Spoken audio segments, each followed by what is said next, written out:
قوم ڈیجیٹل کے ویورز السلام علیکم۔ رحیم Yar Khan wild life park والے مختلف جانوروں اور پرندوں کی خوراک بھی کھانے لگ گئے۔ انتہائی خوفناک بات یہ بھی ہے کہ کئی جانوروں کی لاشیں گلنے سڑنے کے لیے ایک کمرے میں چھوڑ دی گئی ہیں۔ آپ دیکھ سکتے ہیں کہ ان کمروں میں لنگور، مور، ہرن اور کچھ پرندوں کی لاشیں نظر آ رہی ہیں۔ خوفناک بات یہ بھی ہے کہ مردہ جانوروں کو کسی بھی جگہ ٹھکانے لگانے یا دفنانے کا کوئی انتظام نہیں ہے۔ جب اس حوالے سے حکام سے پوچھا گیا تو انہوں نے اس بات کی تصدیق کی کہ مردہ جانوروں کو مناسب طور پر ٹھکانے لگائے بغیر کئی برسوں سے پارک کے ایک کمرے میں رکھا گیا ہے۔ لاپرواہی کا عالم یہ ہے کہ اپریل 2021 میں جب ایک ہرن کی موت ہوئی تو اس وقت اس کی عمر صرف 25 دن تھی۔ اس کی لاش پچھلے 2 برس سے پارک کے ایک کمرے میں پڑی ہوئی ہے۔ لنگور کی موت دسمبر 2022 میں ہوئی تھی، جس کے بعد اس کی لاش کو دوسرے کمرے میں پھینک دیا گیا جہاں پر یہ ابھی تک موجود ہے۔ وہاں پر موجود سٹاف نے پوسٹ مارٹم کے بعد ان لاشوں کو ڈسپوز نہیں کیا۔ مزید تجزیے کے لیے ان کی ہڈیاں اور ڈھانچہ اگر چاہیے ہوتا ہے، اس وجہ سے ان کو ڈی کمپوز کرنے کے لیے کچھ دن رکھا جاتا ہے، لیکن عملے نے 2 سال سے انہیں ٹھکانے نہیں لگایا۔ جبکہ اگر ان کمروں کو مردہ خانہ کا درجہ دیا جائے تو پھر بھی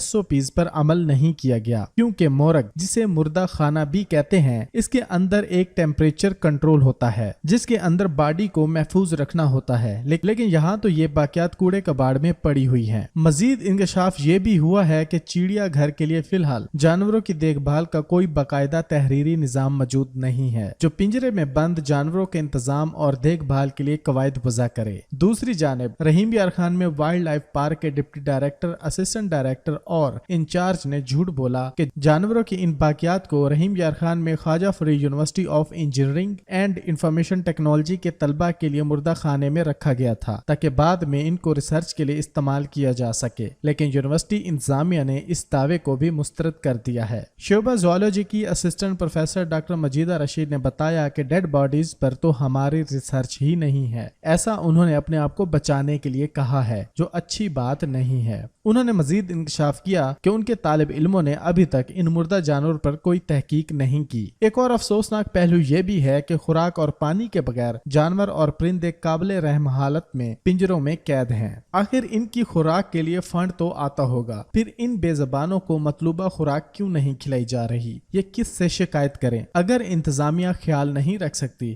تو ان کو آزاد کر دے تاکہ یہ اپنا پیٹ خود بھر سکیں۔ چڑیا گھر کے تمام پرندے اور جانور بیمار ہو چکے ہیں اور مختلف پرندوں کو اکٹھا رکھا گیا ہے، جس کی وجہ سے ان میں لڑائی ہونا معمول کی بات ہے، جس سے یہ زخمی حالت میں مزید اذیت میں مبتلا ہیں، کیونکہ علاج کا بھی کوئی انتظام نہیں ہے۔ اگر آپ ہمارے اس چینل کے اوپر نئے ہیں تو قوم ڈیجیٹل کو سبسکرائب کیجئے۔ فیس بک پر آپ ہمیں فالو کر سکتے ہیں۔ اس کے علاوہ آپ ہماری ویب سائٹ وزٹ کیجئے www.dailycom.com